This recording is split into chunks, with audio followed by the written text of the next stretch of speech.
की पीएम ने social media पर पीएम मोदी के साथ फोटो पोस्ट की और एक दूसरे को अच्छा दोस्त बताया। क्लाइमेट डिप्लोमेसी में हमारे वज़ीर-ए-आज़म थोड़े बुझे नजर आए, जबकि नरेंद्र मोदी तो फ्रंट पे छक्के खेल रहे थे, बल्कि इटालियन प्राइम मिनिस्टर तो सेल्फियां ले रही थी, तो वो बड़ा इस वक्त इंटरनेट पे सेंसेशन बनी है। How do you see this particularly हमारे वज़ीर-ए-आज़म का सिर्फ फंड की बात करना, पैसों की बात करना और कोई इनिशिएटिव ना देना।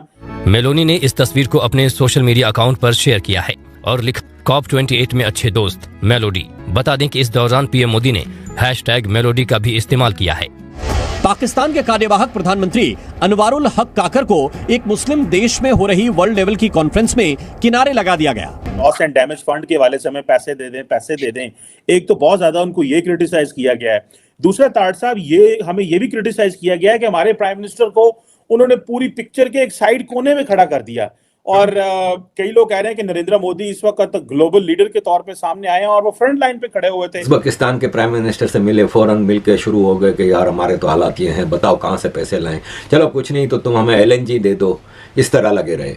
भारत के प्राइम मिनिस्टर मिले, मतलब इटाली की प्राइम मिनिस्टर हों या कोई और दूसरे जितने लीडर थे, भारत के प्राइम मिनिस्टर श्री नरेंद्र मोदी जी से ऐसे मिले जैसे अपने किसी बिछड़े हुए भाई से या किसी गहरे दोस्त से मिलते हैं। चीमा साहब, मोदी साहब के साथ काकड़ साहब का कंपैरिजन बनते नहीं, वो दुनिया की 5th लार्जेस्ट इकॉनमी है।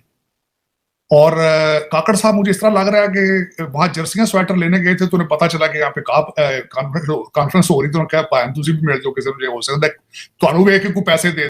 नमस्कार दोस्तों, हमारे चैनल में आपका स्वागत है। आज की इस वीडियो में दोस्तों बात हो रही है भारत के पीएम नरेंद्र मोदी और इटाली की पीएम जॉर्जिया मेलोनी के बारे में। काफी समय बाद दोस्तों COP28 में दोनों पॉपुलर लीडर एक बार फिर से इकट्ठा हो गए और साथ ही में जॉर्जिया मेलोनी ने दोनों की सेल्फी ली और तस्वीर को पोस्ट करते हुए #मेलोडी भी लिखा। अब दोस्तों, अगर आप पिछले कुछ महीनों से इंस्टाग्राम की रील्स देख रहे होंगे तो आपको पता होगा कि मोदी और मेलोनी के नाम से काफी ज्यादा रील्स बनाए जा रहे हैं और वो काफी ज्यादा वायरल भी हो रहे हैं।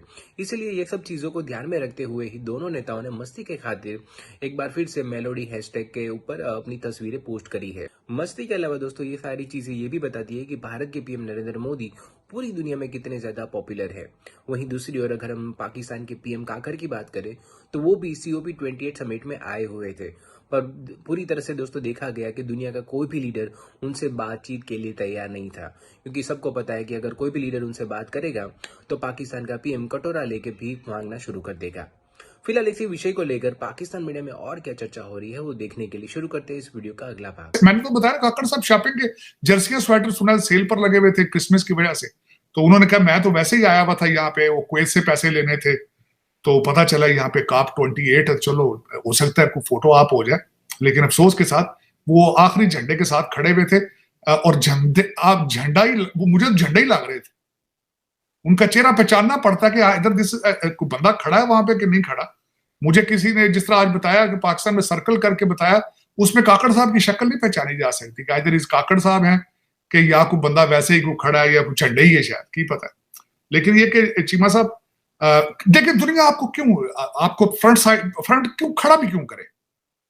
आप दुनिया को कोई पार्टिसिपेट कर रहे हैं किसी चीज में, आप कोई कंट्रीब्यूट कर रहे हैं, आप स्वाय रिश्वत करप्शन के, फ्रॉड के, धोखे के, डबल गेमों के, दहशतगर्दी की सेल्समैन आप बने, आप इसके अलावा दे भी क्या रहे हैं दुनिया को? दुनिया क्यों आपको फ्रंट लाइनों पे खड़ी करे? दुनिया आपसे क्यों मिले भी क्यों आपसे? मेरा ये क्वेश्चन है। चाइनीज जिनके आपने सूबे बना दिए, बल्कि चीमा साहब जब आपने CPEC आप बेचा था पाकिस्तान, आपने ग्वादर बेचा था, आपके हर शहर के अंदर बैंक ऑफ चाइना की शाखें खुल रही थी, आपके हर शहर के अंदर चाइनीज जबान सिखाने की चीजें हो रही थी, बच्चियां जा रही थी, शादियां विक रही सन, कुड़ियां तुहाडियां को 3000 कुड़ी बेच रही थी चाइना। आज जो भी बंद ने वो भी परा हुआ है क्योंकि डॉलर आ रहे हैं। कोई फॉरेन पॉलिसी, मुझे कोई एक्सप्लेन तो करे फॉरेन पॉलिसी क्या है। दुबई में एक क्लाइमेट चेंज के हवाले से कॉन्फ्रेंस हुई जिसमें दुनिया भर के लोग आए और हमने देखा कि पाकिस्तान ने उस वक्त, पाकिस्तान का ये जो केयरटेकर प्राइम मिनिस्टर, ये सिर्फ घूमता फिरता रहता है। हिस्ट्री में किसी ने इतने ट्रिप नहीं किए, फॉरेन ट्रिप जितने इसने किए। इसने कोई मुल्क नहीं छोड़ा, अमेरिका से लेकर चाइना, ताजिकिस्तान, उज़्बेकिस्तान, इमारात तो ये तीसरी बार गया है, कुवैत, सऊदी अरब, मतलब घूम फिर रहा है बस। हालांकि इसका ये काम है ही नहीं। खैर, इसने पकड़ना शुरू किया, अपनी टीम को दौड़ाया कि यार भीख मांगने के लिए लोग पकड़ो। तो सबसे पहले इसको मिल गया डच डेलीगेशन, हॉलैंड का। उनको लेकर के जी हमारे मुल्क में पैसे लगाएं, हमें पैसों की सख्त ज़रूरत है, ये वो। उन्होंने कहा भाई साहब अब हमारा नया प्राइम मिनिस्टर आ रहा है, वो खाली एक ही इन्वेस्टमेंट करेगा आपके पाकिस्तान में, वो आपके पाकिस्तानी मुसलमान हैं ना जो वहाँ रहते हैं, वो उनको वापस भेज देगा। इस तरह जो मिल गया उज़्बेकिस्तान के प्राइम मिनिस्टर से मिले, फ़ौरन मिल के शुरू हो गए कि यार हमारे तो हालात ये हैं, बताओ कहाँ से पैसे लाएं, चलो कुछ नहीं तो तुम हमें LNG दे दो, इस तरह लगे रहे। भारत के प्राइम मिनिस्टर मिले, मतलब इटाली की प्राइम मिनिस्टर हों या कोई और दूसरे जितने लीडर थे, भारत के प्राइम मिनिस्टर श्री नरेंद्र मोदी जी से ऐसे मिले जैसे अपने किसी बिछड़े हुए भाई से या किसी गहरे दोस्त से मिलते हैं। और जब फाइनल फोटोग्राफ आई ना, तो वो पाकिस्तानियों के लिए एक धचका था। उन्होंने सोचा मोदी जी होंगे कहीं कोने खचके में और हमारे कक्कड़ साहब तो इस्लाम की एटॉमिक पावर, इस्लाम का किला फ्रंट पे होंगे, तो वो कक्कड़ साहब पीछे की लाइन में भी सबसे कोने में अलग थलग रखा गया उनको, कि कोई इनके साथ खड़ा होने को तैयार नहीं था कि हमारे साथ खड़ा होगा तो भीख मांगना शुरू कर देगा। और मोदी जी फ्रंट लाइन में जॉर्डन के किंग और मैन लीडर्स के साथ खड़े थे। ये चीजें छोटी छोटी होती हैं, नोटिस करने वाली होती हैं। यहाँ मर रही है 42% हमारी इन्फ्लेशन, महंगाई है, और ये क्या है? और कहते हैं जी हमारा 1% मिशन है। बंदे खोते हैं तो फिर रहे थे, मिशन की तो नहीं, पेट्रोल तो लेके को नहीं सकता। सिर्फ लाहौर इस्लाम कराची में जो रूलिंग एलीट है, ब्रिटिश एजेंट है, सिर्फ वो तो तेल अफोर्ड कर सकते, बाकी सारी दुनिया तो साइकिल पर।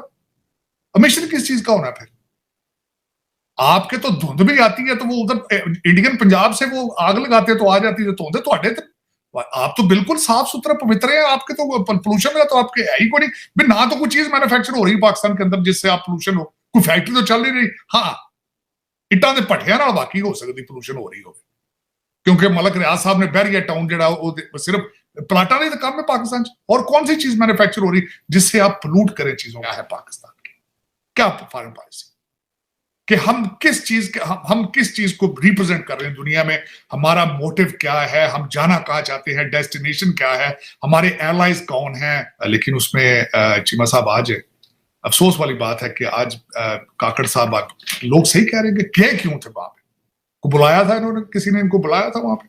हाँ, ये है कि आपका, बल्कि आपने इसके काप से क्या लेना था, आपने पहले स्विट्जरलैंड के अंदर एक दफा इसी का रोना किया था, इसी इन्वायरमेंट का। लेकिन इन्वायरमेंट के बारे में लोग इतने ही सीरियस हैं, जिस तरह एक पॉलिटिकल मूवमेंट सी है, गेट टुगेदर है, नेटवर्क की है। उसकी वजह बताता हूं कि दो बड़ी ताकतें तो उसमें आई नहीं जो दुनिया के सबसे बड़े पोल्यूटर है, ना अमेरिका गया ना उसमें चाइना गया, आप अंदाजा लगा लें। और जो मैं उसके हिसाब से देख रहा था आज, जब उसकी बात हो रही थी कि डैमेज फंड वहां पे आज बनाया, जिसमें यूएई ने 100 मिलियन कमिट किया है, जिसमें जर्मनी ने कमिट किया है, यूके ने 60 मिलियन किया है।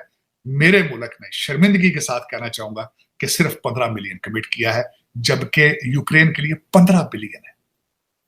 यूक्रेन की जंग के लिए 50 billion, sorry I am mistaken, 50 billion for Ukraine वार। लेकिन एनवायरमेंट, जिसके ऊपर मेरा जो बाइडन और जॉन कैरी जो है, उनकी टोटल आधा पार्टी का उनका मैंडेट ही एनवायरमेंट है। यहाँ पे जितने डेमोक्रेट गवर्नर हैं, उन्होंने ऑलमोस्ट कई स्टेटों में, मैं जिस स्टेट में बैठा हूं वो कहते हैं यहाँ पेट्रोल पे चलने वाली गाड़ी